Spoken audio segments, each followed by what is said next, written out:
মাশাআল্লাহ বন্ধুরা দেখুন, এই বছর আমাদের গাছে লিচুর ভালো ফলন হয়েছে। আমি আপনাদেরকে এখন খেয়ে দেখাবো লিচু। কোনো রকম ফরমালিন নাই, কোনো রকম মেডিসিন নাই, একদম পিওর খাঁটি লিচু। হুম,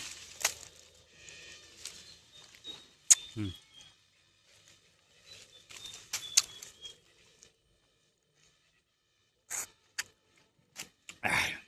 সেই স্বাদ। মাশাআল্লাহ।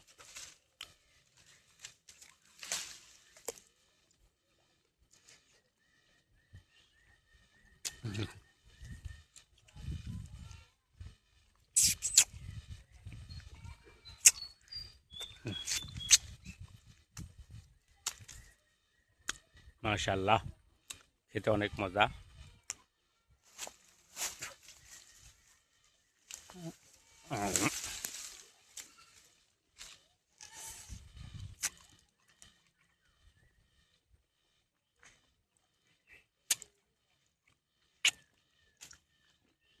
মজা।